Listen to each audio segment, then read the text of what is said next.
respect to some books today that helped me write my book and helped me form a voice, I guess. There's a part of one of my chapters where I talk about that, how it's tough to find a voice because even though I'm in my 40s, I'm still evolving. This is the first book I ever wrote. So it's like, how do I know what my authentic voice is to begin with? And then if I find a voice, which I think I kind of accomplished, like, isn't that voice going to change with more life experience and more different worldviews? And so I think writers and artists can almost trap themselves. They want to find a voice so bad when they're in their early teens and 20s. They want to find a voice and some kind of angle and identity, whether it's just for their own ego demands or because they want to make money and market themselves correctly according to the commercial marketplace globally, or in my case in America. Well, of course, I want a global audience as well. I want to sell this book everywhere, man.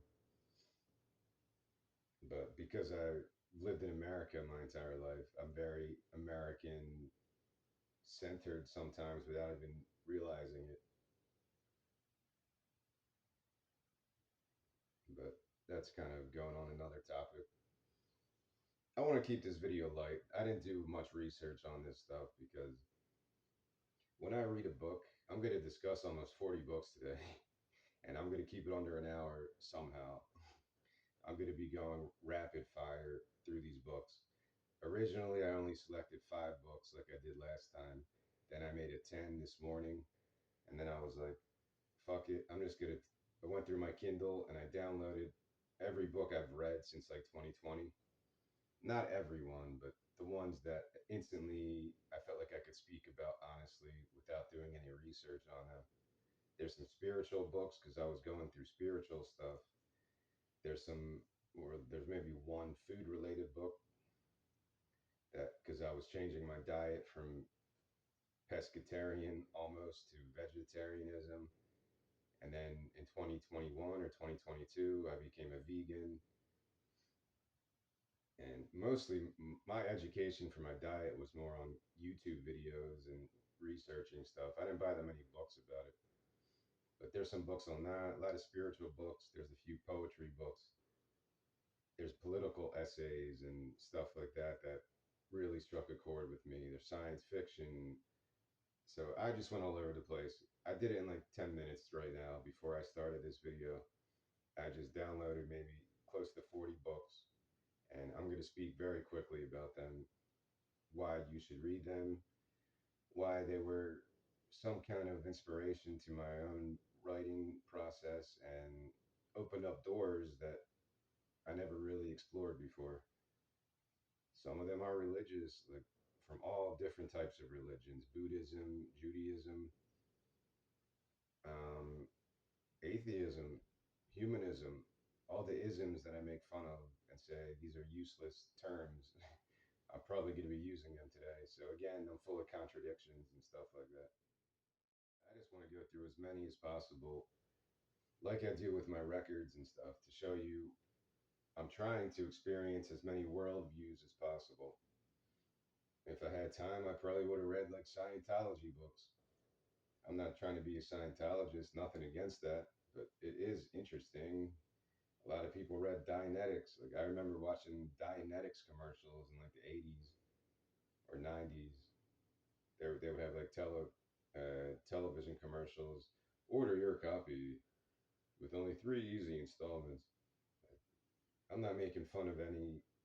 Whatever you want to believe in life is fine, in my opinion, as long as you're not forcing your beliefs on somebody else. That's how I've always kind of felt, or at least maybe since my teenager years, I guess. Maybe that's Americanism, but I think a lot of countries, a lot of people as individuals feel that way. They just want to live their life free of bullshit and not have to deal with anyone forcing their philosophy or beliefs on them. So there's some political things. I read the Constitution again recently.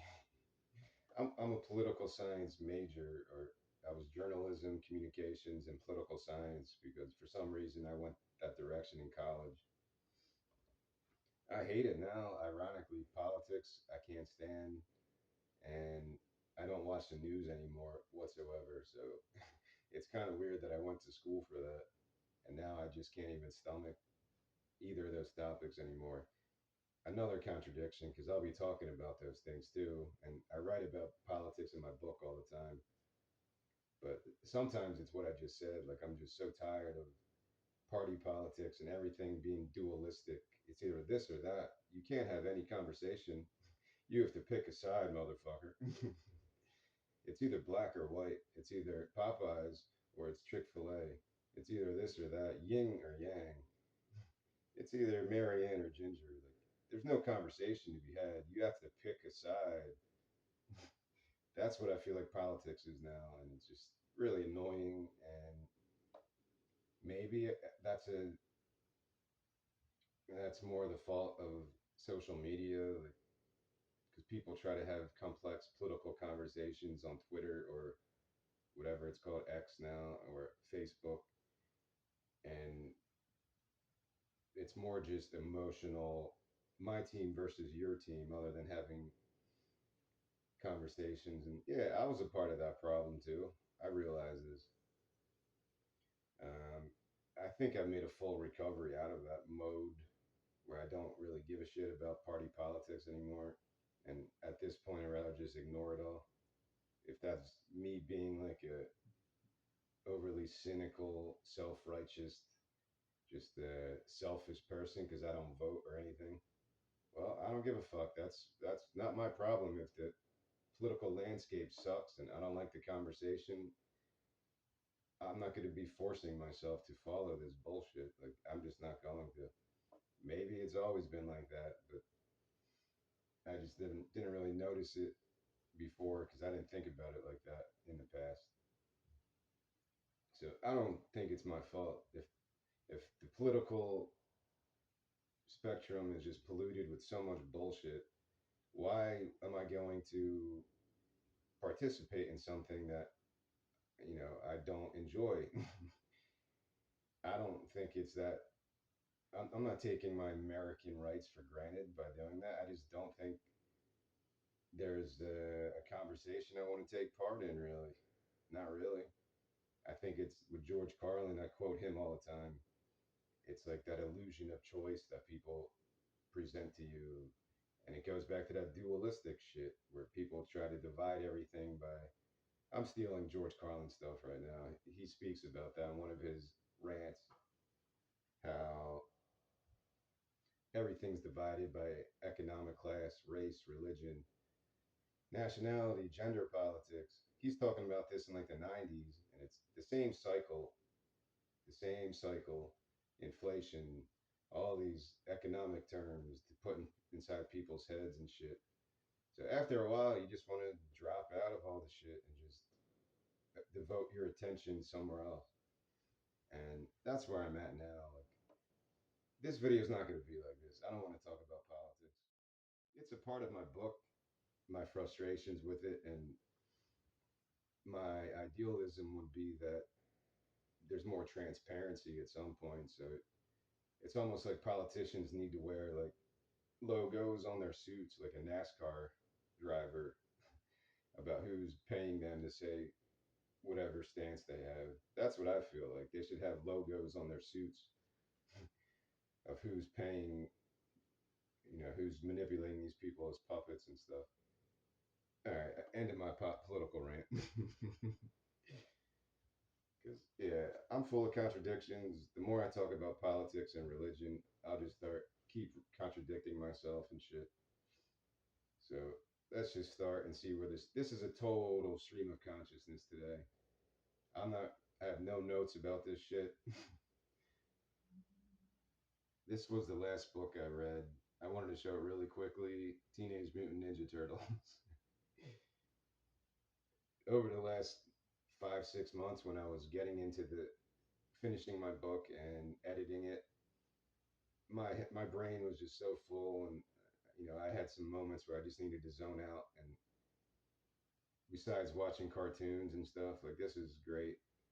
I want to give the people credit. Jim Lawson is the author. Sophie Campbell, Kevin Eastman, Pablo, Tunica, illustrator, and I think I'm missing one more. Apologies. I'm on the Amazon website and it's not showing me it, but it's cool. This was my favorite childhood animated series, and I still watch the cartoons all the time. Sometimes you need to disappear. I said when your ego starts fucking with your head too much and stuff, you need to escape to some other innocent realm through cartoons or through coloring books, making visual arts. So if you were a fan of this, or if you're a kid today, this is still like popular with kids, I think. So I would recommend these. The artwork's fantastic, and it's a cool like relook at a childhood memory that I had. And I think a lot of people do that. Nostalgia is a huge business, whether comic books or video games. Nostalgia and sex, like maybe nothing sells more than that.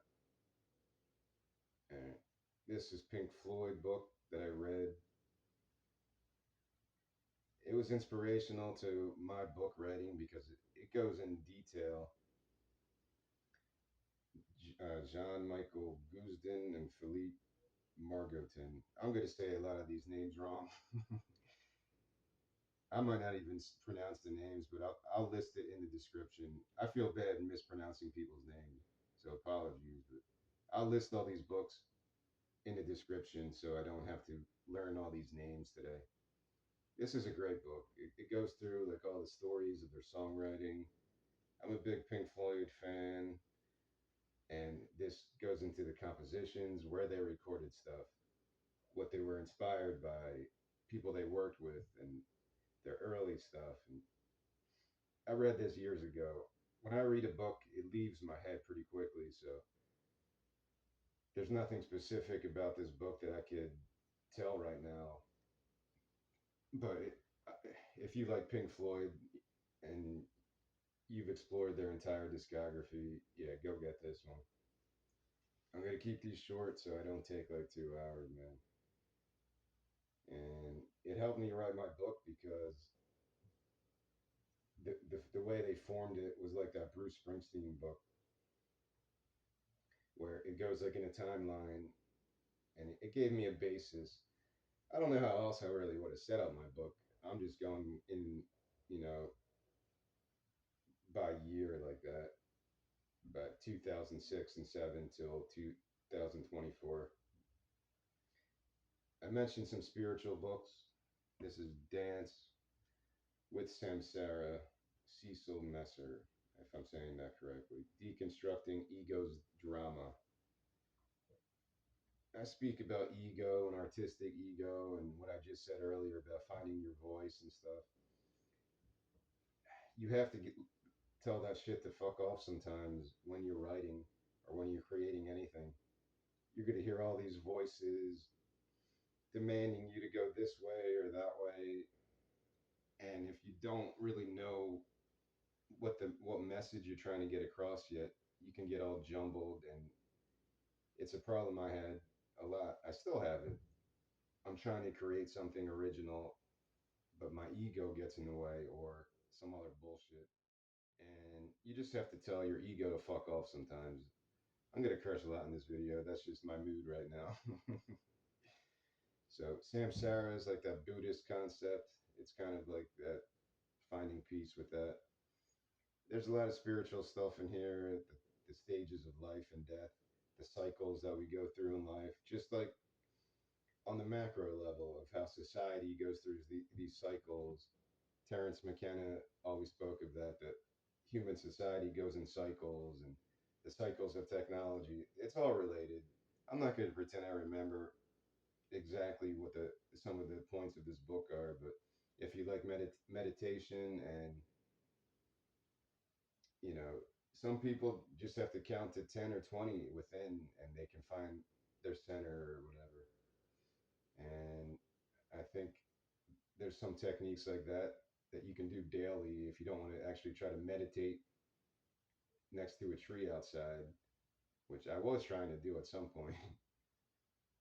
It's tough if you didn't grow up with that. It's tough to develop that. And I want to get there eventually. But I wanted to mention Philip K. Dick, The Hanging Stranger, because Amazon has a series called Electric Dreams, very much like Black Mirror. And this story is featured on one of the episodes, Kill All Others, KAO. And I wrote a song with that same title because that episode really connected with me. If you have Amazon Prime, I would recommend it. It's a great episode and it's based on this book. I mentioned this in my book in one of the chapters when I speak of that song. And Philip K. Dick, yeah, he's been pretty influential on me in general. Everyone knows this one, but I speak about this book in a couple different chapters. George Orwell, 1984. There's a great YouTube channel called Intelligence Squared, and they have a great debate from a couple years ago where very intelligent people who can speak about these things, the themes and messages, and how it connects to routine lives of most people, not just in the UK or America, but everywhere. And they have a debate on whether Brave New World or 1984 predicted the future, which one predicted the future better. And it's a great debate. I don't want to talk about everything they talk about in that, the opiate crisis and the rise of social media and technology, what I was just talking about earlier. I think it was the Orwell one where he said we would welcome our oppressors with open arms or some shit like that. And it's one of those two, I forget. And that's kind of like social media, right? Like we don't need to use it. Nobody really needs it. I grew up in the 80s and 90s. There was no internet and people got along. They still survived without social media every day. But again, it's just a tool of how people use it or whatever. Yeah, I realize this is like a high school level book that people read in high school, but it's still an influential book, and I talk about it in a couple chapters. This is a cool book. If you've ever seen the Red Violin, Samuel L. Jackson movie, this is a really cool book, and I guess it's just called Kohinoor, the story of the world's most infamous diamond. I'll link all these, or at least I'll list these in my description. And this kind of follows this very precious diamond in India, I believe, and it just goes through the whole history of it. That's why I mentioned the Red Violin, like how that movie follows the violin throughout decades and decades. If you like that Game of Thrones type of political consciousness stuff and all the weird manipulative stuff like that, you'll love this book. This is a book that did inspire one of my albums, The Vulture Prince. I have an album called The Vulture Prince, and some of the images in this book helped me develop. It's like a morality tale, and the images of this book kind of helped me see my vision clearly. All right, this is uniquely American, but I'm not sure where Thomas Paine was really from. Age of Reason, read this in high school. I kind of said, like, if Thomas Paine was around today, he'd be like, I don't want to say he'd be like a Glenn Beck type of dude, but he'd probably be like on YouTube and making videos and talking about all kinds of political topics. Because he was like punk rock, man. Like he's writing about the hypocrisy of the church and organized religion, talking about all these things, corruption in religion specifically in this book. And yeah, it connected to me. Well, I think I read it in college, not high school. I forget now. Probably college. But yeah, Thomas Paine, I don't think he's mentioned a lot. he's well known if you take American history class, but I don't think he's mentioned enough in terms of influential American writers or American voices. I think I compared it to like Rage Against the Machine albums. Like he was doing Rage Against the Machine type of speaking truth to power and all that stuff. Way back then when it probably would get you killed for talking shit about the church and stuff. So it's a cool look into that time period. Yeah, he goes pretty hardcore in his criticism of religion, but even if you're a religious person, you know, you can read about criticisms of how the church acted even 1,000 years ago, 500 years ago, 200 years ago, whenever. This is very similar, and this is more. I'm going rapid fire here. I'm gonna have to maybe edit some of this. This is a cool short essay from 1964, I think. I learned of this from Bad Religion. Bad Religion's latest album, The Age of Unreason, I think it's called. Speaking of Thomas Paine, The Age of Reason. I think that's what it's called. This is The Paranoid Style in American Politics, Richard Hofstadter. Apologies. And it's kind of a short essay just about with every election cycle. This is in the 60s, all the same propaganda modes and fear mongering. Kind of why I'm sick of politics. If you read this and you watch the movie Network and then you think about how politics works today, you're going to be like living in deja vu land. Like it's the same cycle over and over. It's cool if you want to check this out. It'll kind of open some doors, at least it did for me, that I never really connected to American politics in general, but I'm sure a lot of countries could relate to this style of propaganda and propaganda modes. The media, there wasn't cable news back then.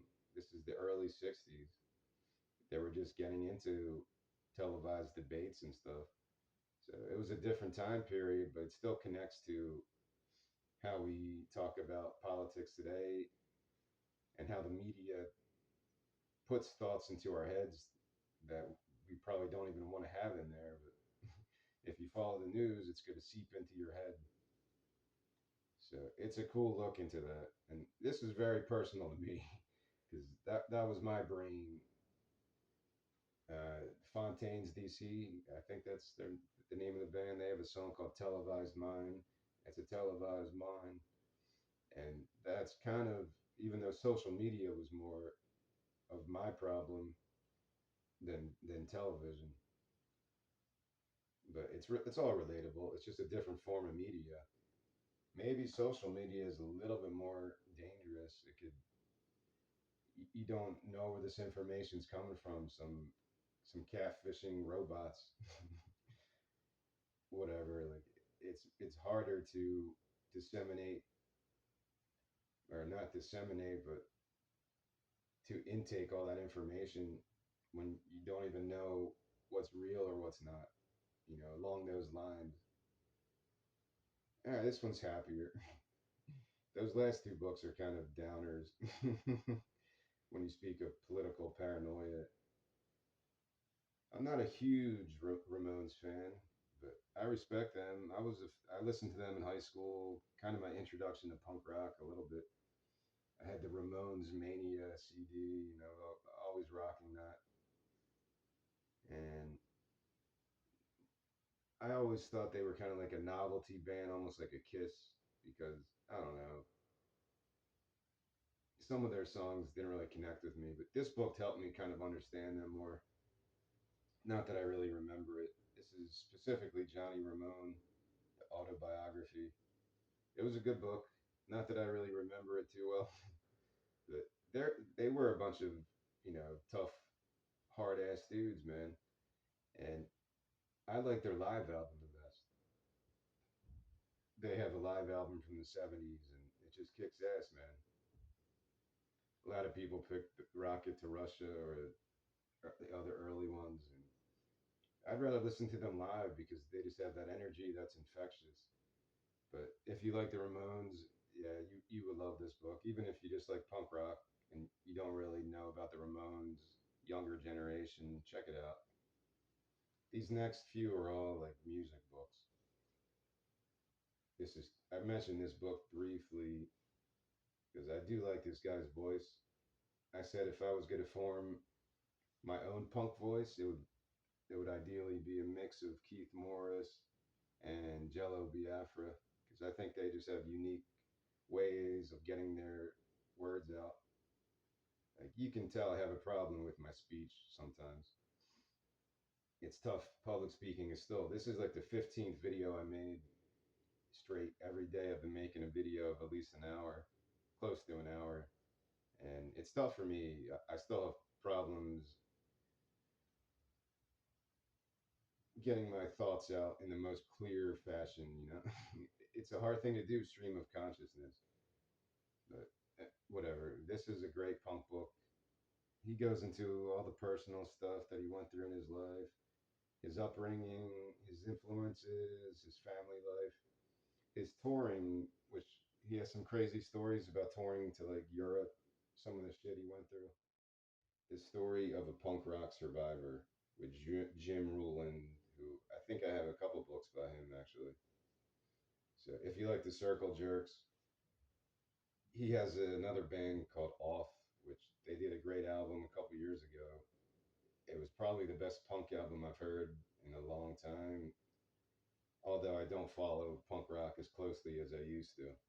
But yeah, Keith Morris, he's a legend. If you watch any punk documentary, he's probably going to be in it because he just has so much knowledge about the 80s punk scene and stuff like that. So this is a great, really great book. This one is also the lead singer of Against Me, Laura Jane Grace. It's a very interesting look at like a life of a transsexual. I think it's actually wrong to say the word tranny, but that's the name of the book.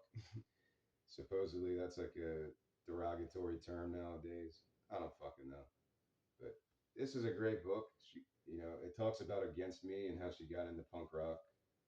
And then it goes into more of the sexual gender stuff, which I never thought I'd be reading a book like that. But it's, even if you're not interested in that stuff, and it would help you understand it better.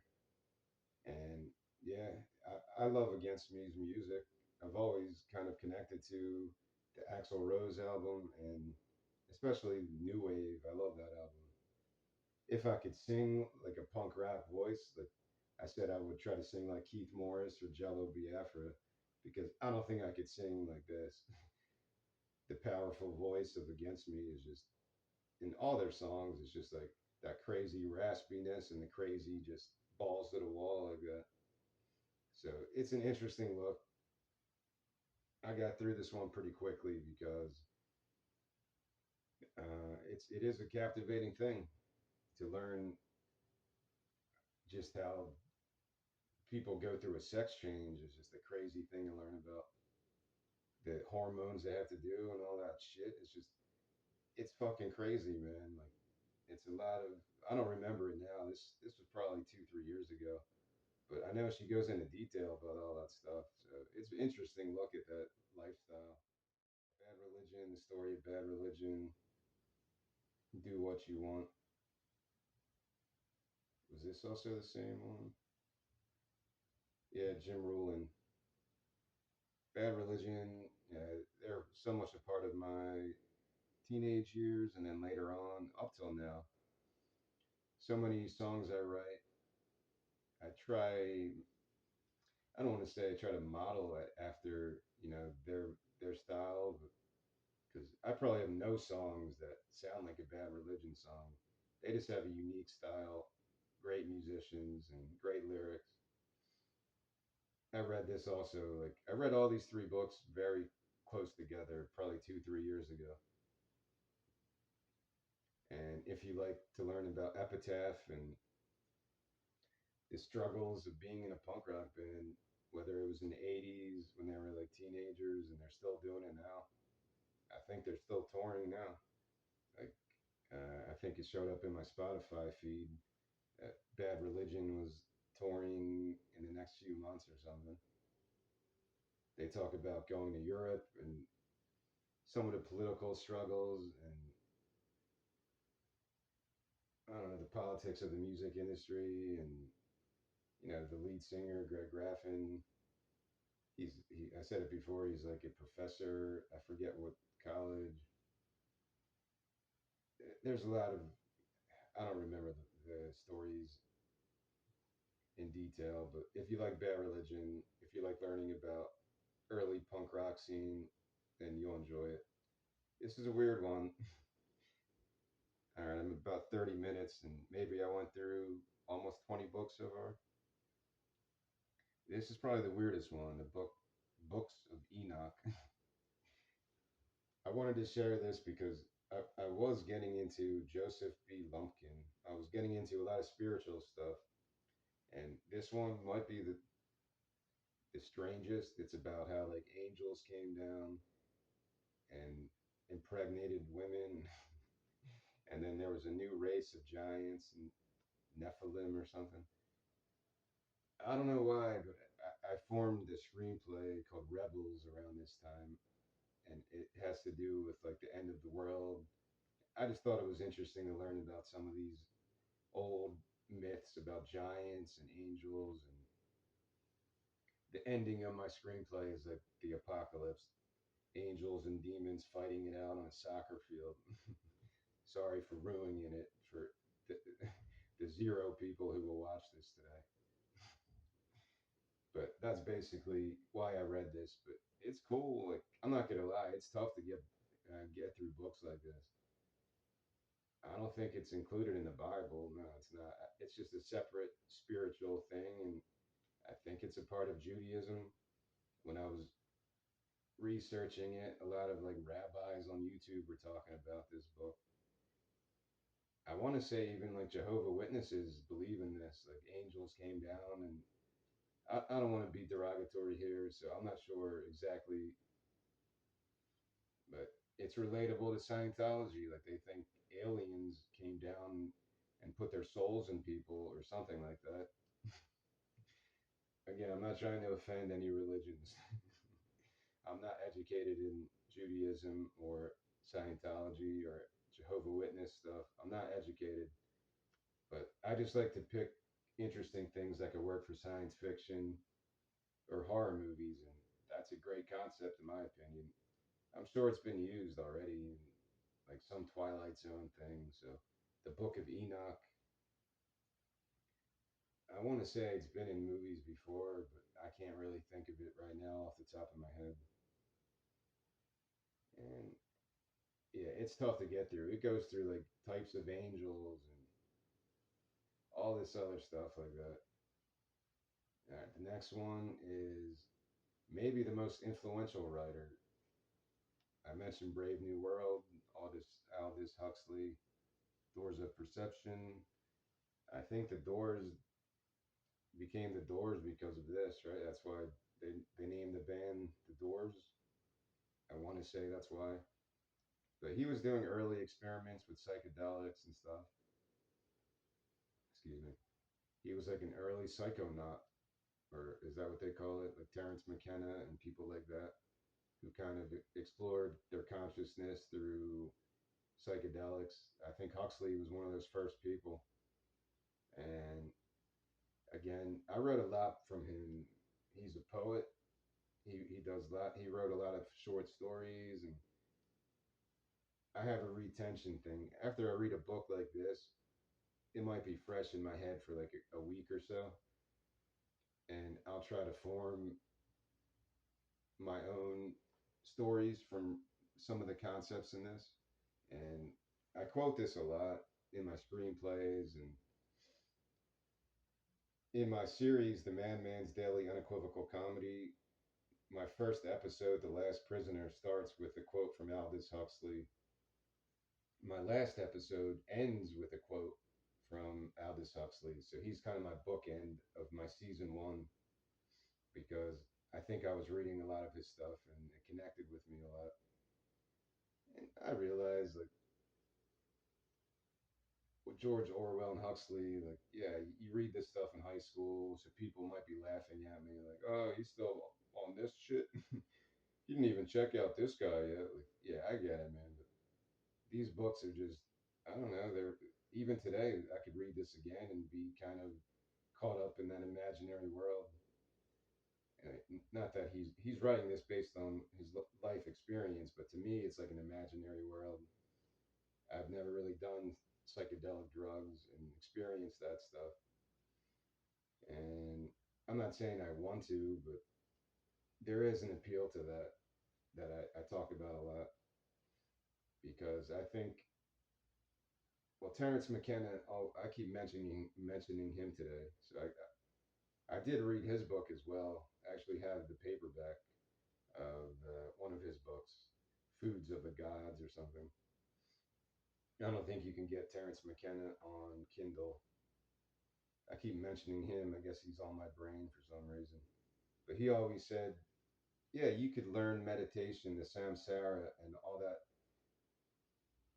ancient spiritual breathing practices that I need to start doing so I can become a better speaker and more comfortable in my body. And he talks about that. Yeah, you could spend decades perfecting your body's rhythm and getting to that point of being like a Zen master like Phil Jackson. And you could spend decades, or you could take a hero's quest, hero's dose of mushrooms or something, and get there in an hour. You can't argue with that. I'm not recommending anyone do drugs. Don't take it like that. I'm not recommending that.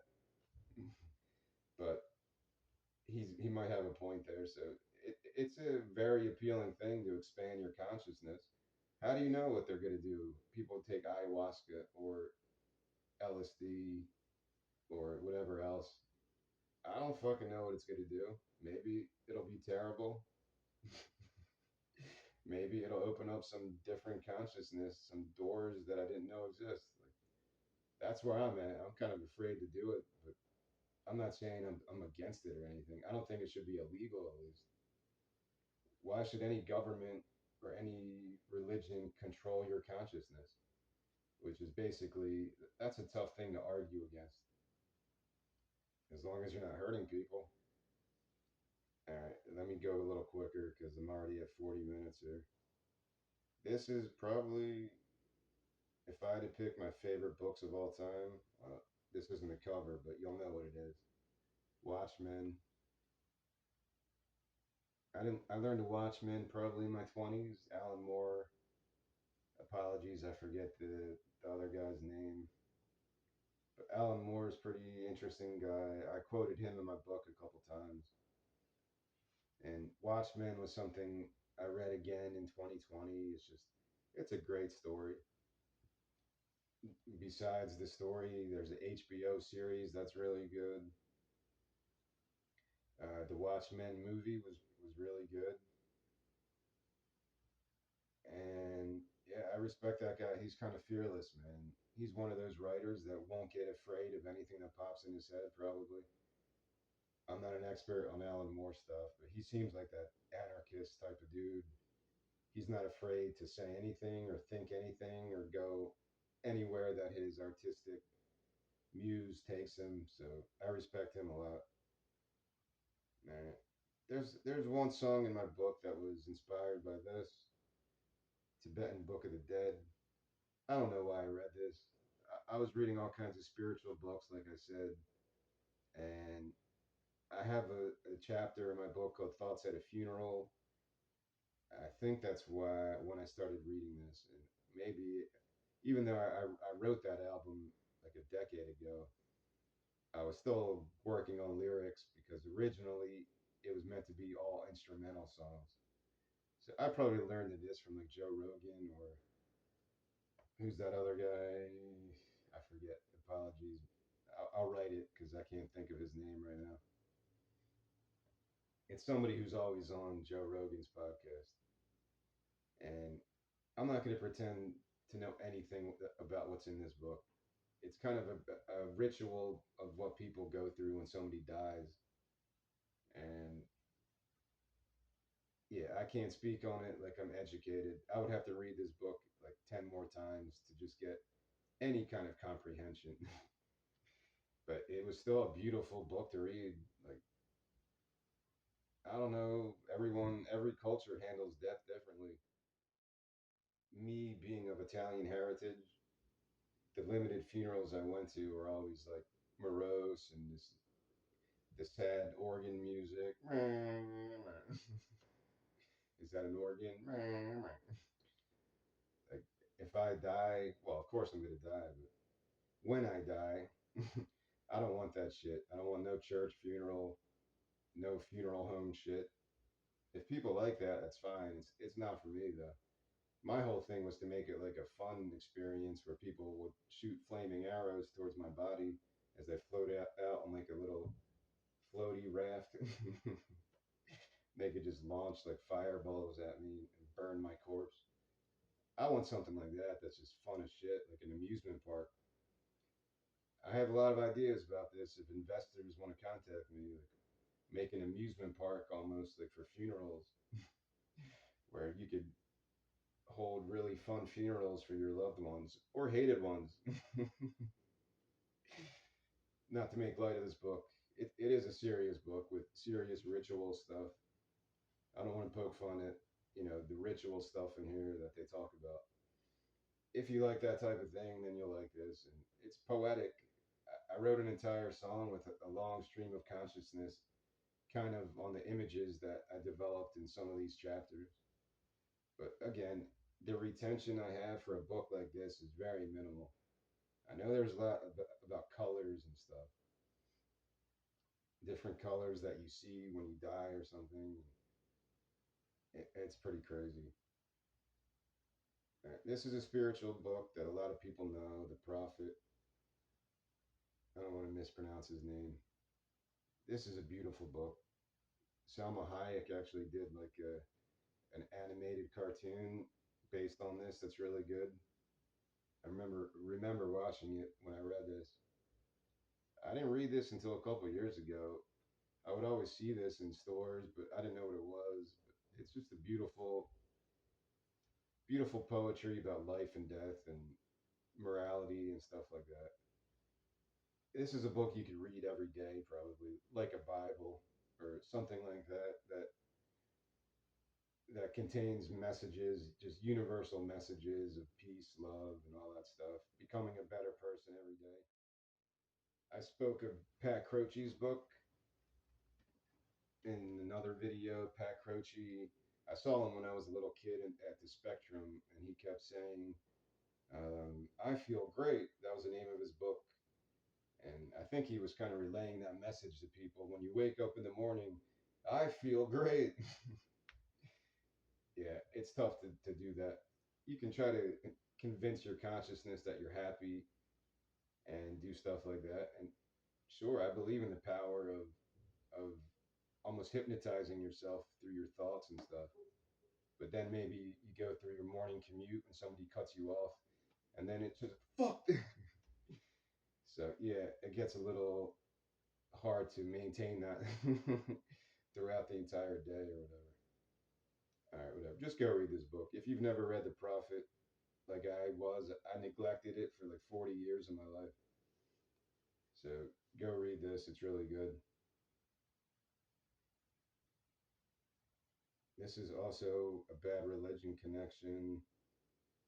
I believe Greg Graffin has at least 3 or 4 books. This is the only one I read so far. And it was very well written, just general politics of his own life and just at a macro level of global politics and kind of that cycle I was talking about earlier. If you like political discourse about global politics, and he connects it to his own personal life and his life as a professor, it's a really good look at that. Again, I read this a while ago, so it's not fresh in my head, man. The point of this video is more to just lead people to these great books because I would recommend all of these to anybody, regardless of your religion, regardless of your politics. They're just really captivating books that anyone with an open mind would enjoy. And he's a great writer. Like, he's definitely an inspiration because he can write lyrics so powerfully, music, and he's also a professor. Like, you got to respect that. I listened to a PJ Harvey podcast today, and she was talking about that. She's a sculptor, and she does visual arts, and she does poetry books and musicals, and she does all these other things besides being a songwriter and music. And you just have to respect people like that. She was talking about Steve McQueen, I think, how he's like a sculptor, and he was doing stuff like that in his life. This is kind of connected to Greg Graffin. I think they both maybe identify as humanist, like the humanism movement. Alice Roberts. I wrote a screenplay, like a horror movie about Scottish folklore and witchcraft, because I do like that stuff, learning about it, and I wanted to develop it in Scotland. So I went into Scottish, Irish, all that mythology from that part of the world, druids and that mysticism, and yeah, it's cool stuff. All the folklore of that part of history. I don't want to say exactly King Arthur stuff, but that's connected to it. And yeah, it's very enjoyable stuff. She does a lot of different types of books about anatomy and more scientific stuff like that, and more some political humanist stuff. And but she's a very enjoyable speaker as well. If you look her up on YouTube, Alice Roberts. And I read a couple books about Scottish folklore and stuff like that. This is Bushido, The Soul of Japan. Like I said, I was going all over the place. This is kind of connected to my like that spiritual search I guess I was on. Yeah, I was reading about 7 Day Adventist and other kind of philosophies like that. Because why not? You might as well learn about as much as you can what people believe in and stuff, and kind of just blend it all together. There is a religion that does that. I forget what it's called now. I think it's I forget the name of it, but it kind of connects all religions together. I forget what it's called. I'll try to write it on this video if I can remember. Again, I don't remember this book that well, but it's kind of like a chivalry thing of how you should act in society and act with honor, and they have all these elements of how to live an honorable life, I guess. And it's pretty cool. I, I guess if I was doing research, I did highlight a bunch of stuff in this, but yeah, I'm not really. I'm already at like an hour, so I don't want to go looking for quotes and stuff.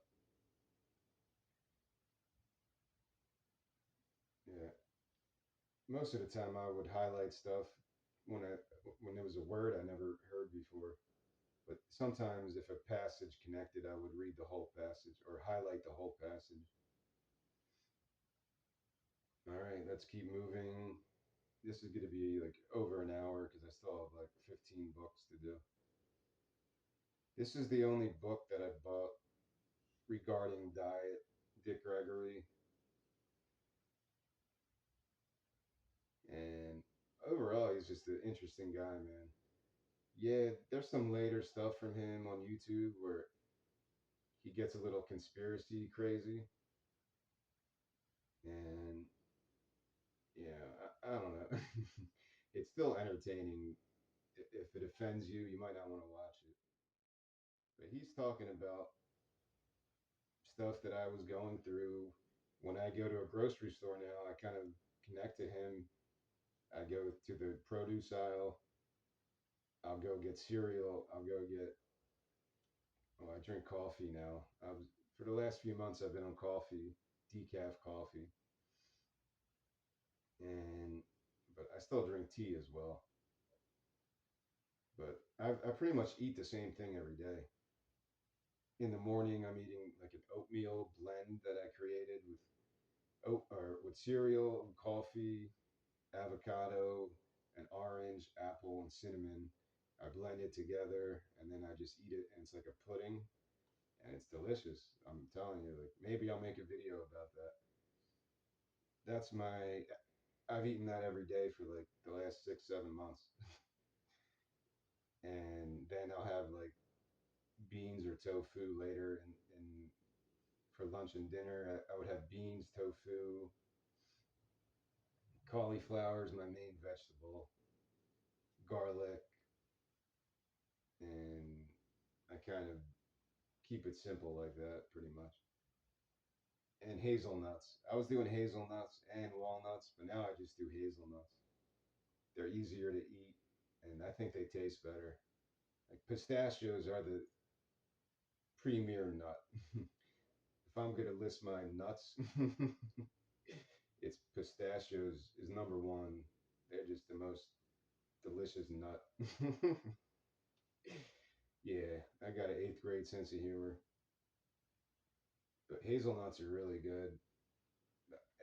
I like walnuts, but I felt like I can only if I can only choose one, I would pick hazelnuts over walnuts. So I keep my diet very simple. I don't eat bread. I eat rice cakes. So I make a lot of stuff like that, almost like a guacamole sometimes with avocados, garlic, and lemon. The only fruits I eat are oranges, apples, and lemons. I keep it simple like that.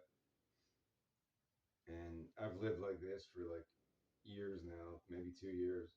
Tomatoes as well. Now that tomatoes are back in New Jersey, yeah, I eat tomatoes every couple days at least. As soon as I get home from the grocery store, I make like a veggie drink of cauliflower from the leaves and tomato, and that's all. Just those two ingredients. I'll blend tomatoes together, like 6 tomatoes and cauliflower, and that's what I'll drink for the next couple days. And then, yeah, besides that, that only lasts me maybe 2 or 3 days, and then I'll just drink tea and coffee pretty much. But yeah, tea, elderberry tea, green tea. I like black tea. I keep it decaf, even though there is a little bit of caffeine, I guess. But now I'm going more herbal stuff, so I think I'm going to order chamomile next and see what that does.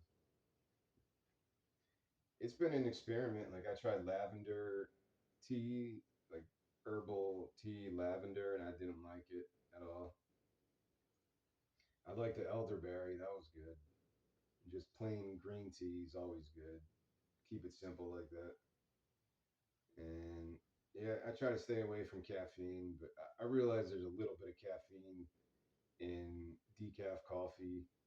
I get it from Aldi decaf, and even in some teas, there's a little bit of caffeine in there. So I try to stay away from that as much as I can. I'm going way off topic, but this book is kind of like that.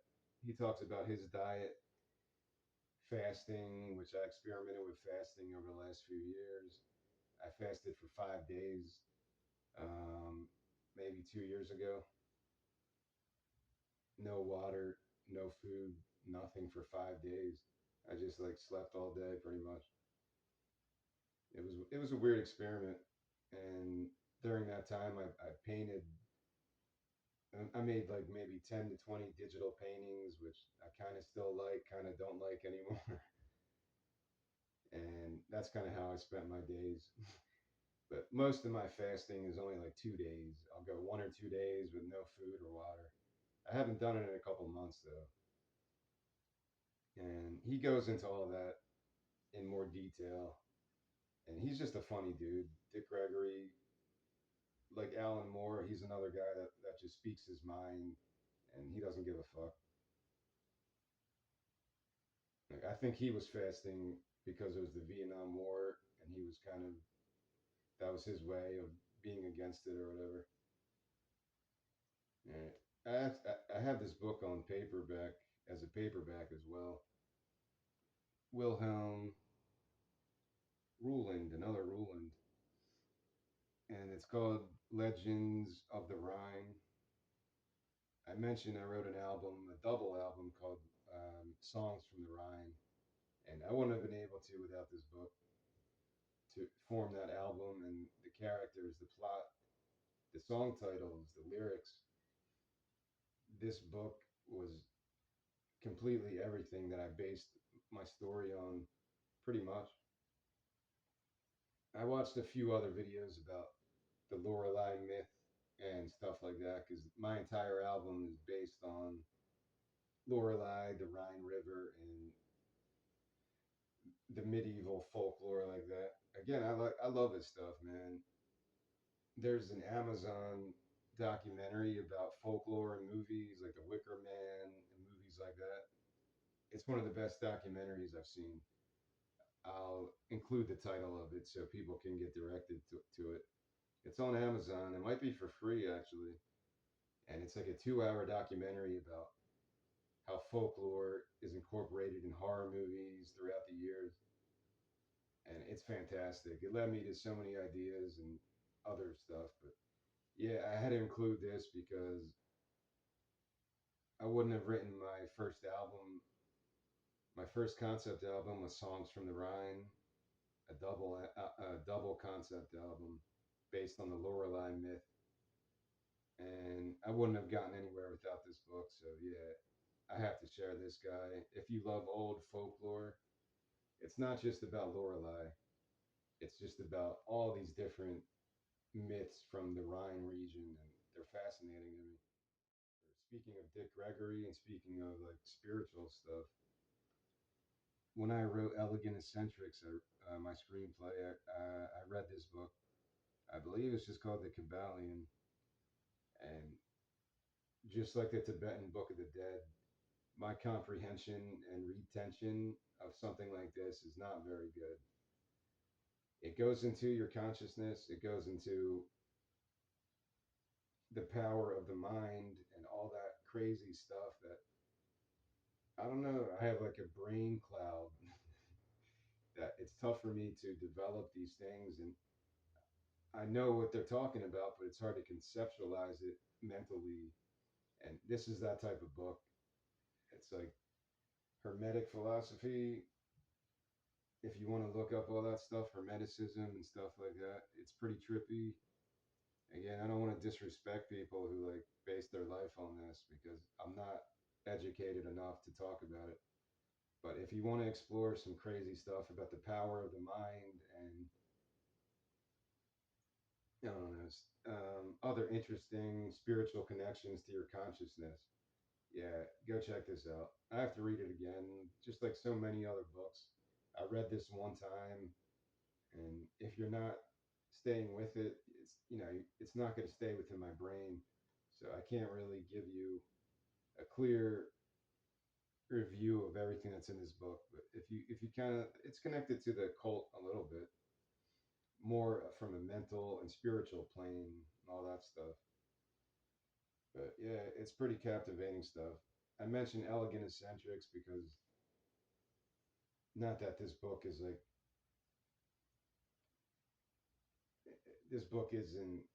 eccentric or anything like that. There's very complex subject matter, but my character is kind of somebody who's kind of a searcher like that. I guess that's what I was doing, reading all these books. I'm just searching for some kind of enlightenment or epiphany to, wow, that's what life means. And you realize after a while that you're never going to get there. And that's probably the epiphany you make that you could go through existential thought and all these different things, hermeticism, which I can't even explain or define, simply define it. Because I was going just through as many things as I could. And eventually you just realize you're just going to waste your life if you continually think you're going to find the meaning of life like that. You just have to come to a peaceful conclusion that you're never going to figure that shit out. This is a cool book. I mentioned it in my anthology in one of my chapters. It's about gender politics and the historical relations of gender roles and stuff like that. It doesn't really get into sexual politics too much, like in today's culture, the whole pronoun shit. It doesn't really get into that stuff. Like, it's just talking about how there's so many different. Even in ancient times, that there was more of a cooperative partnership between men and women that wasn't so patriarchal or matriarchal. And it's interesting look at that. Like this book is not recent. It's from maybe 20, 30 years ago. So it's always been there in people's heads to discuss gender politics. It's not a new thing from just the last few years or whatever. 1988, this came out, or 1987. So even back then, people were talking about this. Again, I think this relates to Terrence McKenna, The Chalice and the Blade. I think he's the one that mentioned this in one of his talks. And it's cool. It's really interesting. Like, I speak of gender roles in my book, and I like to approach it more from a humorous angle. And this book is, it's not overly serious, but when you're discussing gender politics and gender roles, yeah, there is a serious, but she's going from a historical context of how ancient society developed and where we should be heading in the future with these things. I don't care if you're a right winger or a left winger. It's an interesting book. Like you should expose yourself to different worldviews and stuff. More of a philosophy book. Meditations, Marcus Aurelius. This was a favorite of mine since college. I took some Greek philosophy class and or some kind of philosophy class. I don't remember. And maybe it was just Western philosophy. I don't know, but whatever it was. I read this book in college and it stuck with me. It was probably my favorite one because he's just going stream of consciousness as well and speaking of his daily thoughts and on power, on relations with his people, on the ego and stuff like that. That's it's always been around since the Roman times. What we're going through now as a human collective consciousness is not any different from thousands of years ago. So again, maybe the theme of this whole thing is the cycle that individuals go through, the cycles that society goes through, and yeah, it's not really that different from well, back then people probably only lived till they were like 40 or 50 if they're lucky, which kind of relates to a book I'll talk about later. But yeah, of course things are different now, but maybe in terms of our consciousness and how we relate to each other, it's not that different.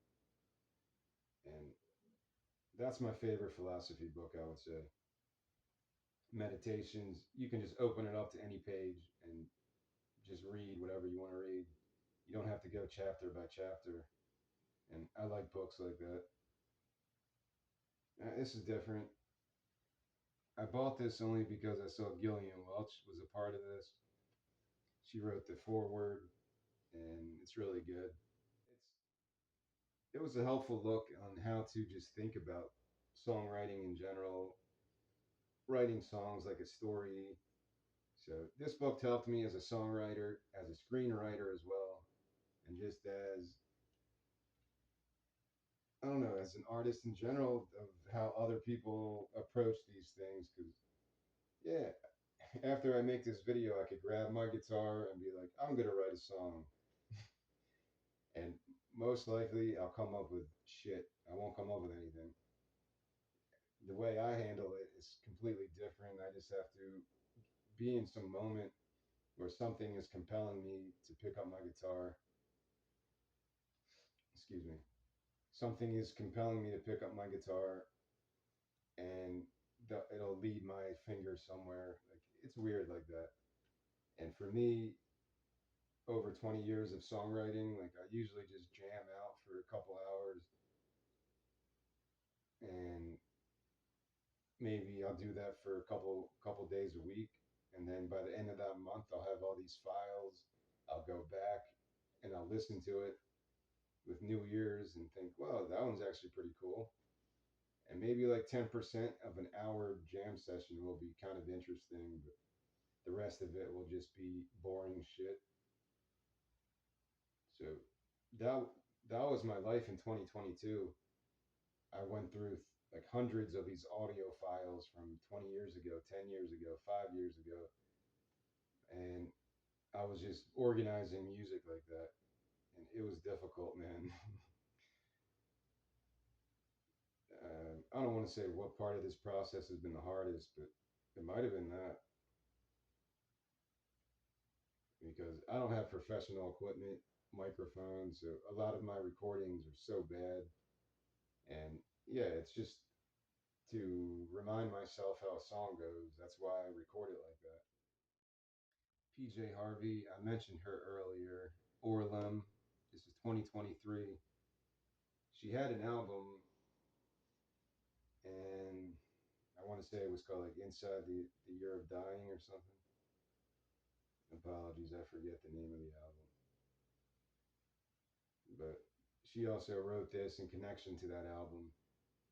And I don't own a lot of books of poetry. I have this book. I have like Jim Morrison collected works, and maybe a few others that I haven't read yet. I downloaded John Denver's like his song book, every one of his song lyrics. I downloaded Dolly Parton, like all her songs. So I read some poetry. I read some song lyrics. I used to have a Bob Dylan textbook of like every song he ever wrote, but I don't read a lot of poetry. It's not something I'm interested in really. But this one is interesting. I love PJ Harvey. More recently, but I liked her back in the day as well, like in my 20s and 30s. And I think I appreciate her even more today. Her last album was fantastic. This has a weird blend of old English and like I guess a new flavor. Like she includes, I believe it's a Dorset where she's from, that type of dialect. So when you read one of her poems, it's like written twice in the old English and the new way. A lot of times it's very similar, but there's some words that I had no idea what she was talking about. Poetry is hard enough. Like it's tough to get through any poetry book. But when it's that old English, like I tried to read Canterbury Tales recently, maybe a year ago, and it's really hard to get through old English. I would love to say I'm one of those people. Yeah, I can read Shakespeare, and it's so hard to do it. I read Shakespeare in high school like everyone else, but reading from the old English is very difficult, man, because it's just not a part of our lingo. So it's hard to get through poetry like this, but you can also appreciate it for what it is, and it's like learning English all over again sometimes. So I appreciate that form of poetry, and there's a humor in this as well. There's some darkness, some humorous stuff, and some serious stuff as well. But yeah, I'd recommend PJ Harvey. She has another book of poetry that I never read because I don't think it's available on Kindle. But she's one of my biggest inspirations, definitely. This one's weird, but I had to include this because it has the coolest illustrations I've ever seen from like the 1500s to the Dance of Death. It's like, I don't know, 40 wood prints of scenes like this where death is coming after somebody. And it's the coolest artwork I've ever seen. I learned about this recently, a couple years ago, and my plan now is to kind of take this. Like, here's a couple examples. There's nudity, but is this pornography? Is YouTube gonna restrict this? I don't know. Just to give you an idea of how cool these pictures are. This is in the 1500s, and the guy's using wood blocks to do this. And there's actually a episode of Pawn Stars. I love Pawn Stars, where a guy brings in like an original copy of this in physical book. I think it was worth like $10,000 or something. And yeah, it's just cool. I think that the artist Holbein or whatever his name was, Hans Holbein or something like that. He actually worked in like King Henry the Eighth's court and stuff. And I was reading a little bit about him this morning because this was one of my favorite books. I want to make like a television series. This is one of my weird ideas for the future, like where each episode would start with one of those pictures, like this one's called the Pope. So like even the Pope can't escape death, or the King, or the Emperor. Like, it's a really cool look at stuff like that. The politics of death, the glamour of death, the fear of death. Like, it's morbid topics, but they're also very thought provoking. So I want to make like a horror type of Twilight Zone TV show where each episode will start with a picture, and then you would write a story about death or murder or something morbid relating to the theme you get from one of these pictures. So you could do like 40 episodes like that. I forget how many wood prints he actually did, but something like that. And yeah, this, if you've never seen these, download this book today. Like, he did this in the 1500s. It's just amazing to me. And yeah, if somebody said what's among your top five books of all time, I would pick that book just for the illustrations alone. It's so cool to me. I read this as soon as 2020, all the craziness of the pandemic started. This was the first book I read. Either this one or the Brothers Karamazov. I forget which one. I can't really talk in detail about this either, other than I wrote my original series, and the title of it is The Madman's Daily Unequivocal Comedy. And I believe the book within this book is called like The Madman something. And it kind of influenced how I approach my own series and the mood and the themes I wanted to deal with. So this is a pretty cool book of about like somebody who was kind of going through a mental breakdown, and I was kind of going through that myself around the same time. So it was a cool correlation like that. And he's done other books that I've downloaded. Herman Hesse that I just haven't read yet, and yeah, it's a badass cover too. Yeah, I don't know what age group I would recommend this to, because that's weird. Like whenever I post a video to YouTube, it's like, is this intended for kids or what age group is this for? I don't know how to determine that. It's tough, but yeah, I always say no. These aren't for kids because some of these books, yeah, they're not intended for children. Of course not. All right, I'm down the home stretch. We're over an hour. I'm gonna have to do a lot of editing on this video, so there's gonna be a lot of transitions, I think. All right. This was one of the best books I read in 2021, I believe, as I was writing my screenplays. And again, I have to thank Joe Rogan podcast because Stephen Pressfield was on there.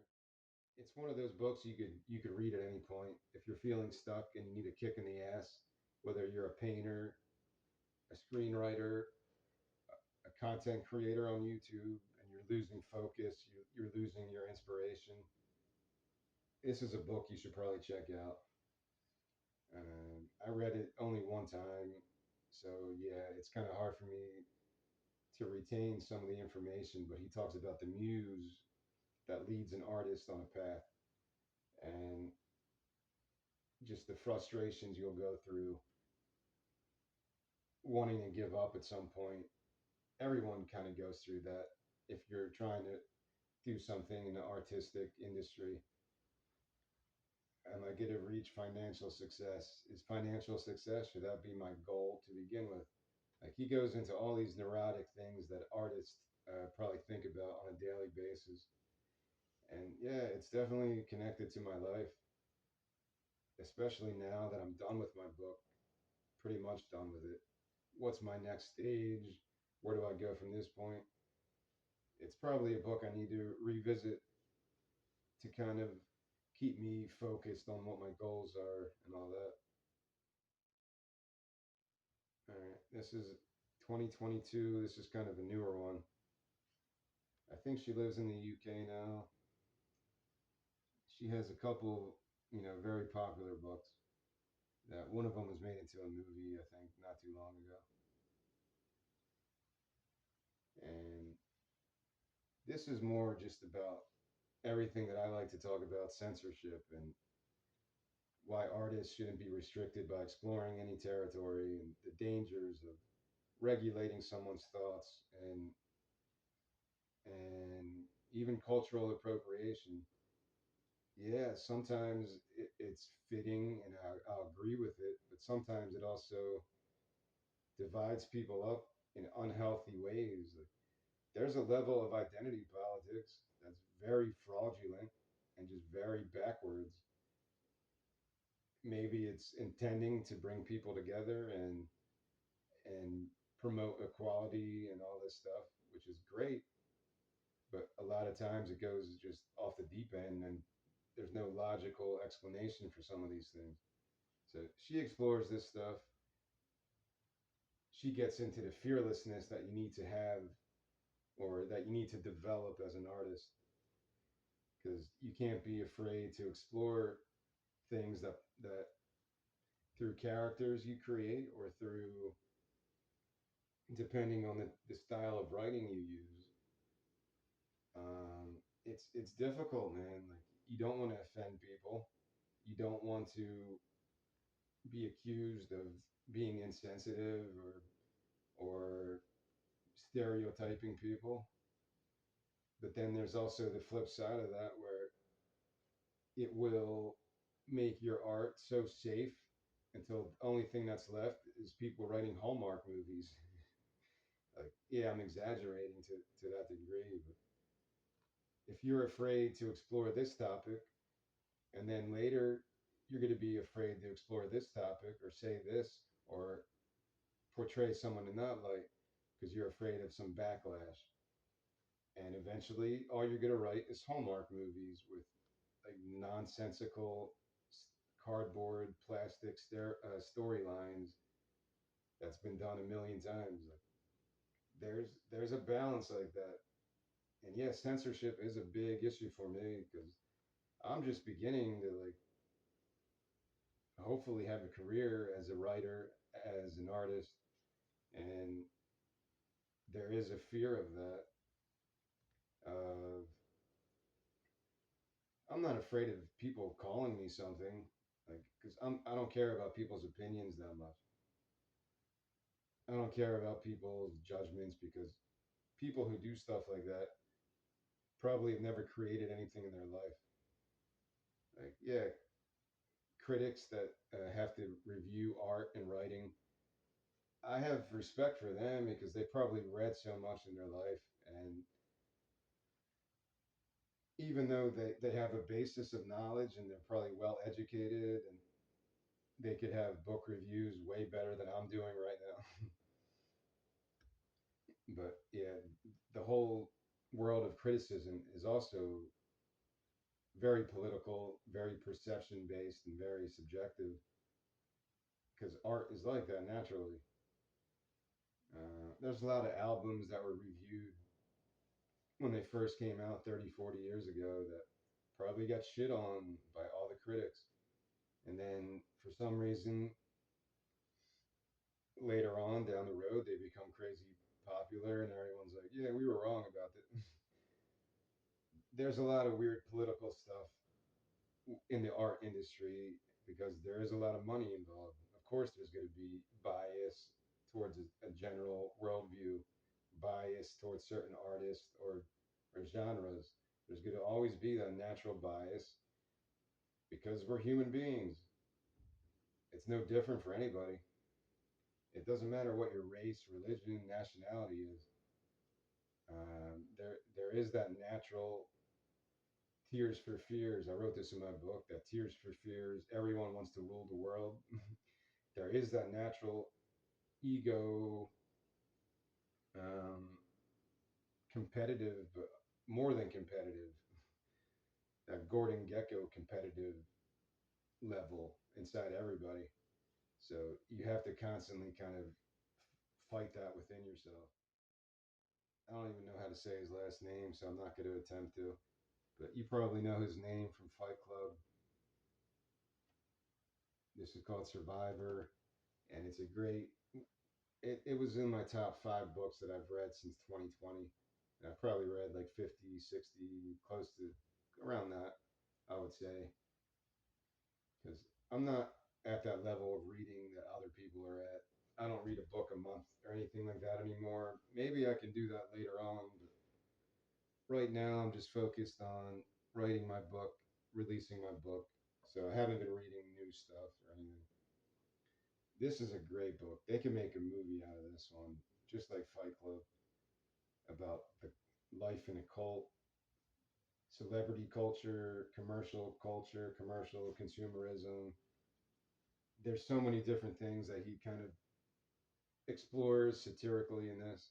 Religion, like my own opinion, what separates a religion from a cult? Is it just a popularity contest? Like if Scientology in 100 years has like a couple billion followers, well then people aren't going to really mock it anymore.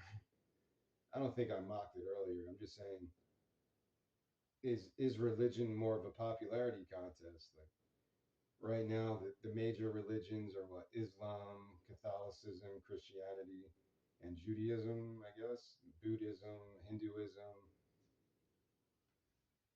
But in a couple hundred years, what if Scientology is the ultimate religion with like half the world is Scientologist? Then, because a lot of people today view Scientology as a cult. I'm not saying it is. I'm just saying some people refer to it like that, and it's all perception based.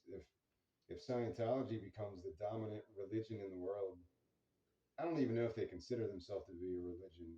Is it just like a way of life? Whatever, philosophy. There is a dogma, though. There are teachings of Scientology, so it is a religion. But if that became the most popular religion in the world, then everything's going to change. People aren't going to mock it or think it's a cult at that point. If if Catholicism only had like 2,000 followers, people would look at that differently. There is an effect like that where it becomes more of a, how do you separate a religion from a cult? Is it just the number of members? I don't know. These are questions that I ponder, but I don't know the answers to them. South Park had that episode about atheism. If atheism became the preferred philosophy, there's still going to be schisms between atheists. They're going to argue about shit and form different factions, and it's going to be the same thing all over again. So these are thought experiments I have all the time because, well, you can tell from my book list, I'm constantly searching for some deeper meaning. And I wouldn't say it's a failure. It's just, you're never going to find a definable 100% guaranteed thing on issues like free will and stuff like that. It's too complicated. Where did everything start from? Nobody fucking knows.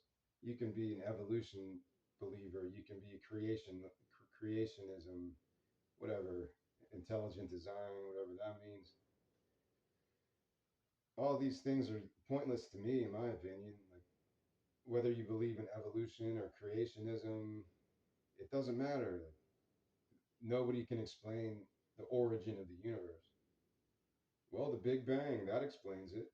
Well, what happened? How did Big Bang happen? It just happened. Like there had to be something before nothingness, right? Like Nobody can understand this shit. I don't care if you're religion, if you go to some theological course for 20 years, you won't be able to explain to anyone how the universe formed or how the cosmos started. You won't be able to explain these things. Saying, well, evolution explains it all. That doesn't explain anything. It doesn't explain if there's a God or not. Because God could create evolution and be like, that's how my creation's gonna survive or whatever. So these are all useless, combative arguments that people have, religious people versus non-religious people. Like they're useless arguments to have. Like who cares if evolution's real or if evolution's not real? Who cares? It doesn't get to the most important question of where everything came from to begin with. And yeah, you could say, well, it came from God. If you believe that, fine, but it doesn't explain it like without any kind of doubt. There's still doubt, even if you're the most fervent believer. There's still doubt. Like you don't know for sure it's like that. So this kind of ties into this book. I could have picked Cosmos, but Carl Sagan, Dragons of Eden. I read this around 2020, 2021. It's a cool look at maybe from the late 70s or so.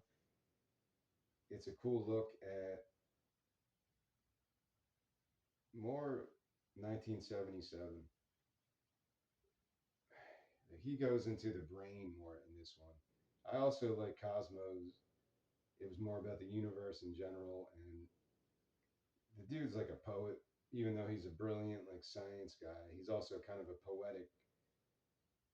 He has a poetic way of speaking about these things that, for people like myself who don't understand um, complex issues like string theory and all that shit, and you know, I know kind of what it means, but it doesn't connect with me conceptually. I can't explain string theory to somebody else. It's just too complex, man. And he's not talking about that in this. This is more about your brain development, the evolution of the brain, and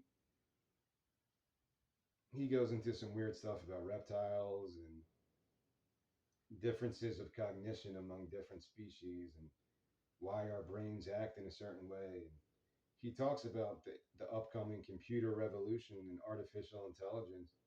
This is a great book if you want to learn about that stuff, written from somebody in the 70s, late 70s. And like I said, he won't make you feel stupid if you don't understand, all these scientific terms about your brain chemistry, and he won't make you feel stupid for not going through all these things in school. 'Cause I was never a science guy. I could barely learn chemistry and stuff like that, man. It's cool. I do enjoy it, but I'm not very good at mathematics or science. My brain isn't great when it comes to those things. And yeah, I appreciate people who can connect to a wide audience like this. And Carl Sagan is definitely that guy. If there's some other books I tried to read about, like the Mandelbrot set, and David Foster Wallace wrote a book about infinity. I read the whole book, and I don't think I understand like one sentence in the whole book. And I've tried to read David Foster Wallace, Infinite Jest, and some other books by him, and I knew it was going to be complicated. But he wrote a book about infinity, and it's just, I respect the guy as an author, but it's the, I think he wrote it just to fuck with people. It's called like Infinity something. I don't remember. I think he wrote the book just to fuck with people, man. Like, why was he writing a book about infinity? I don't know. All right, I have to talk about Dostoevsky real quick. My favorite book is probably The Idiot. That was one of the first books I read. The first one I read was Brothers Karamazov, then Crime and Punishment, then The Idiot, and then this one came a little bit later. I I would have showed the idiot, but I don't think I own it on Kindle. But it's a great book. I already spoke about it, the Inspector Gadget connection to it. But this is a cool book. It's more exciting. He's got a book called Demons too, but I haven't read that one. But he was addicted to gambling like through a big portion of his life. He kind of goes into that in this story. I speak about this a little bit because in my book I talk about my gambling problem that I used to have, and I haven't gambled probably since 2020, 2021, which was more of just daily fantasy sports. I got addicted to DraftKings and stuff.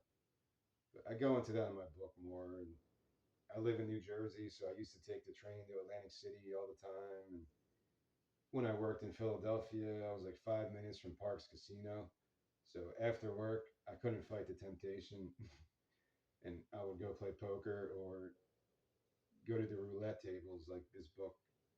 This book is mainly about roulette, which I can connect to because I wasted so much money on roulette. Um, I used to keep my credit cards in my car, go play roulette, lose a couple $100. 'Cause, I was never making like a ton of money. I didn't have money to waste like at any point in my life, but I would do it anyway. And because I thought I could become like some professional gambler if I could learn how to manage my bankroll and all this shit. So I would gamble on roulette, lose all my money, and then, oh wait, my credit cards are in my car.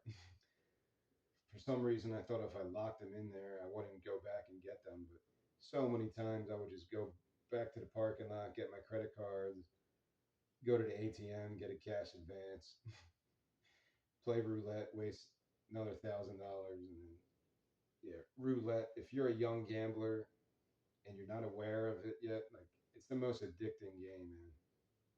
And yeah, my words aren't going to stop people. And it's not like I think gambling should be illegal because I don't. These are all vices, but they also provide entertainment and jobs to people. I watch poker all the time on like Hustler Casino on YouTube and other sites, The Lodge. I love watching poker because it's just a fun game and it's fun to watch people gamble, man. And you just have to be aware of the emotional toll it'll take on you and the emotional swings, especially roulette. Because in a matter of 5, 10 minutes, you could lose a shit ton of money. And yeah, he goes into that. I wanted to speak of this one, even though The Idiot's my favorite book. Like The Idiot's probably my favorite book of all time at this point. There's only three more. I'll go through them really quickly. This is something from my childhood. Two of these last three are from my childhood. A lot of people know this book. I don't know if they still teach it in school, Gulliver's Travels. There's also a Ted Danson movie that was made in the 90s that's really good. I watched it recently, and it's really good if you don't feel like reading the book again. But this is satire the way satire should be. Like, it's making fun of everybody pretty much. Kind of like how Family Guy does it. Family Guy, now I haven't watched any of the new stuff, but they kind of poke fun at everybody. And I appreciate that type of humor like that. Even though, yeah, you don't want to stereotype people by race or religion or nationality. Sometimes it is funny. I don't know. Like, I make fun of myself and like Italian heritage in my book all the time. In my comedy sketch that I'm kind of developing now, I always make fun of not always, but one of my sketches about is about Mario and Luigi, and it's just completely making fun of Italian stereotypes. So I'm aware, like even the Chappelle show, it kind of played on that, and maybe Dave Chappelle was getting conflicted with this. Also, like you're just adding to the stereotype and the divide by these stereotypical ignorances. I'm aware of this, but sometimes it just comes out in a humorous fashion, and it's just funny, man. It's a struggle because I said humor should never be restricted, and I'm not trying to do that. But this is an early example of political satire that probably back then was kind of radical. I think he was also pretty popular in his day. Other stuff he wrote and stuff. But yeah, this is probably I probably haven't read this in completely since I was like a little kid, probably like 10 or 11, 12, something like that. And I didn't know what satire was back then. It was just a funny story about giants and little people, Lilliputians. There, I was going to mention Oliver Sacks here too. One of my albums is called Lilliputian Vision, and it was inspired by this and Oliver Sacks. He's like a brain scientist, or I don't know his official term, some kind of a psychiatrist like that. A lot of his patients, he would term them Lilliputian, or their condition would be termed Lilliputian vision, because they often like would say they would see hallucinations of little people or creatures. I've never actually read his entire book, which is why I didn't include it in this because I didn't want to pretend I read it. But he has a book called Hallucinations, and I wrote an album called Lilliputian Vision based on his writing, the little bit I read, and from his like TED talk he did, and some of his other speeches, and also from this book because it's just been a big part of my life since I was a kid. So I had to show this one because of that. And I do love satire. I love humor. Anyone who kind of pushes the boundaries like that. And I think that's what makes for good satire, good comedy. This is probably my second favorite book. If The Idiot's my favorite book, this is probably my second, at least, of books I've read since 2020. It's all about soccer hooliganism. There's a movie with Elijah Wood. I forget what it's called, something hooligans, and it's kind of based on this, I think, where this author Bill Buford he went to the UK and he kind of he immersed himself in that culture of almost nationalistic football pride, soccer pride, whatever you term the sport, and he just kind of develops an appreciation for English football like that and how it connects to politics, local politics, global politics. And it's just a fun book. This guy is just a great writer. And I could read this book again many times because it's so exciting. The only sports I ever really played was soccer as a kid. I played baseball, but I was terrible at baseball. I wasn't that great at soccer to begin with, and I ran track for like a year. So I do love. I still enjoy watching track and field. I love watching soccer, female or male. English Premier League is probably the best. Um, I got into it a couple of years ago, and I mentioned like I had to pick a team, so I just picked Liverpool, and it was a good choice because they're actually really good. They're one probably the top in the league right now, I think. But it it's tough for me. I don't have an allegiance because I didn't grow up in England. My allegiance is to Philadelphia, like in terms of sports. The Eagles, Flyers, Sixers, Phillies. I used to sell beer as a vendor at Phillies games and Eagles games for maybe about a decade. Starting in 2008 when the Phillies won the World Series, I worked every game that year. And then I started working in Eagles games. I got to see the championship game against the Vikings with Patrick Robinson's pick six. And I speak about these events in my book because I still love Philadelphia so much from the sporting, just from working there and the connection to it. the connection to a city from sports and music as well. I have a chapter in my book where I talk about Philadelphia connection and also my connection in New Orleans because I kind of love the music scene in New Orleans as well. And he's kind of talking about that same thing, how you get 70,000 Eagle fans together. It's like an army, man. When Patrick Robinson made that interception against the Vikings and took it back for a touchdown, it was the best moment I've ever experienced in a sporting event. It was just so loud and passionate. Like everyone was just letting out this frustration of so many years of losing. And the Eagles luckily actually won that Super Bowl that year. It was a powerful moment, man. I can see how people view sports as a religion because of moments like that. When you experience it live, it's a different mentality. And I was lucky to work all these games, playoff games, and World Series games, and even when the Phillies were in the World Series against the Yankees, even though they lost that one. And yeah, sports is a great way to bring people together, but he goes into some of the more dangerous aspects of it. Hooliganism, which I don't think it's really a part. I've worked in so many Eagles games, so many Phillies games. I've only seen fights maybe a handful of times. So a lot of that stuff is kind of a false narrative that Philadelphia fans are all these crazy machismo people. A lot of it is lazy journalism. Like, oh, they threw snowballs at Santa Claus. They're crazy. Like a lot of that stuff is kind of the media being lazy. I agree with that. I worked so many Phillies games, so many Eagles games, and rarely I saw a fight. Just a handful of times. Yeah, I'm sure it happens sometimes.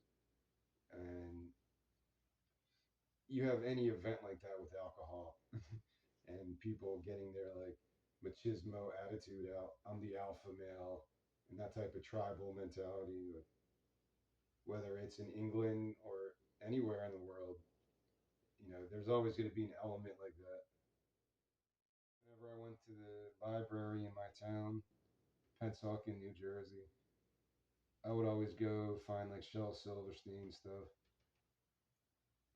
Giving Tree, or this one. This one was always the one I remembered mostly as a kid because the pictures were so cool to me. I love his style of writing, and his artwork is my favorite. I had to buy a couple books from him just to get that nostalgia back. And I believe he has an audio version of this as well, where he reads a lot of these poems out loud. But yeah, this is probably my favorite book of poetry. It's not dark and dreary; it's just fun. And Shel Silverstein, he was a cool guy. I didn't know he wrote songs for like Johnny Cash. He wrote A Boy Named Sue, I think, and maybe a couple other ones. So he's crazy, multi-talented guy, and yeah, he has his own folk records that I haven't explored all that stuff. But if I had to pick my favorite poet, it's probably him. My favorite book of poetry, I'm picking a kid's book. Like you can't really see this that well. Where the sidewalk ends, it's just so much nostalgia like that.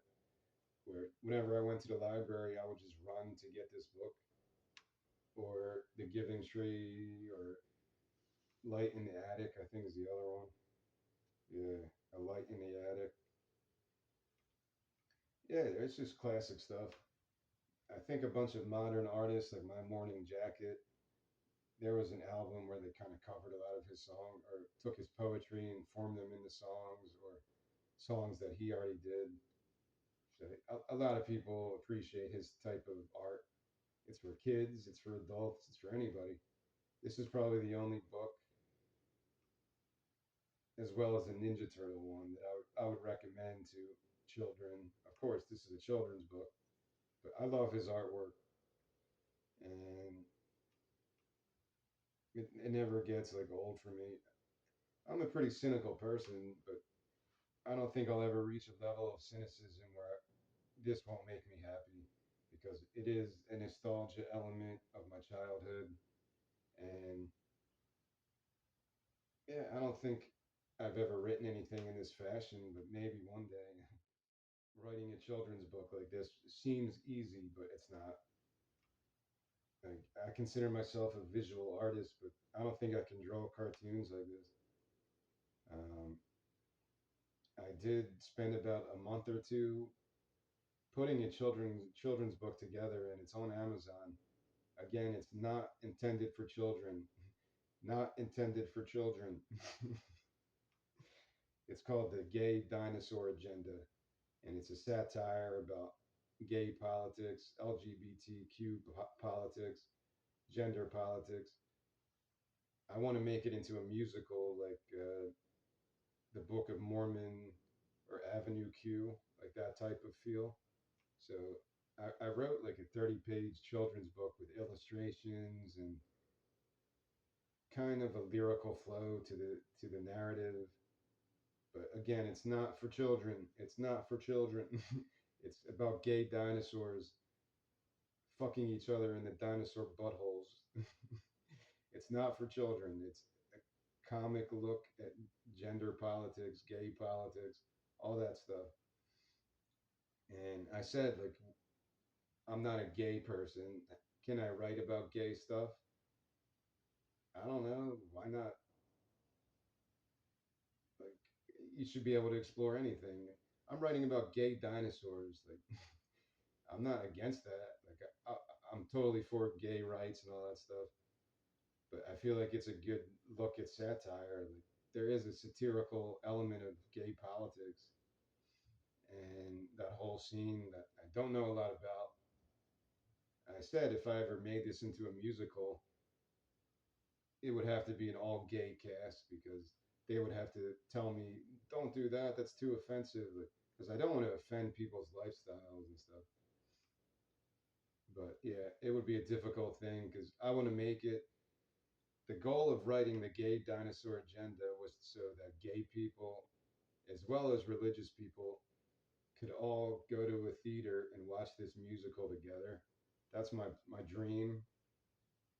So you would have religious evangelical people as well as like any person of the gay community sitting side by side watching this stupid ass musical about gay dinosaurs, and they would all be laughing together, and that would be like the ultimate fuck you to all this identity politics trying to divide people.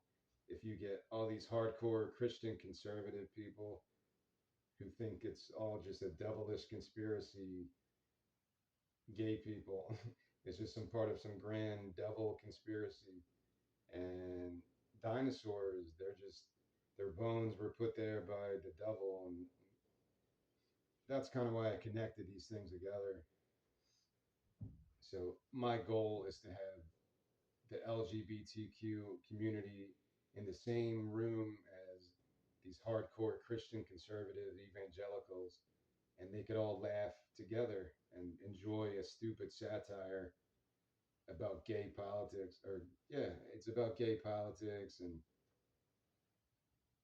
finding a happy balance where people can just live in peace and not have to deal with this every election cycle. And that's the goal of it. I'm not trying to offend people. I'm not trying to make light that some people have experienced discrimination or worse stuff than that. It's more just if you're going to bring people together, it's going to be through laughter and it's going to be through just absurd satire. That's my view on a lot of shit. Because the way the media portrays these things is just to divide people, going back to George Carlin stuff. So if you can get people to laugh together, it's going to completely change the conversation, change the tone of the conversation, and just make people want to communicate at a on an equal level or something like that. Because yeah, it's a cliche, and I hate cliches, but laughter is like the best medicine. There's a reason people say that over and over again because it is. It's the truth. So that's the plan.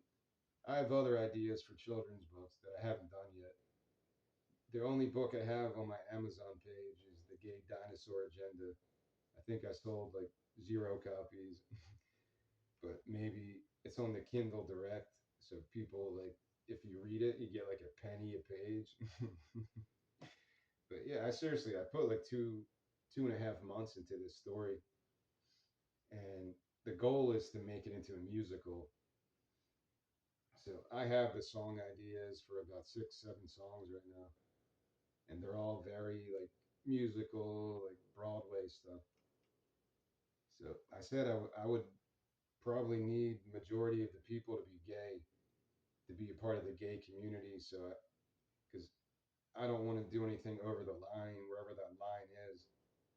And I've realized that line is different for everyone. So it's like there'll be some issues, I guess, because everyone has a different line of you can't say that. No, yeah, you can say that, but you can't say this. You can't say that if it's this type of audience. Like there's so many things that you'll get neurotic over, and I don't want to be overstepping myself. If I was writing a musical about like racial politics, I would want people of every race to be a part of the project. Anything like that, like you need to have a diverse landscape so you don't do something intentionally or unintentionally that you think is funny, but then other people are like, no, you can't do that. And there's going to be a back and forth because who says what the line is, what the censorship line is. That's the whole problem with censorship. That yeah, you want to feel that warm, cuddly feeling of peace and love, and you don't want people to be able to spread hatred and divisiveness and stuff like that. And I agree with that for the most part. But who's the one uh, drawing these boundaries of what should be censored, what should not be censored?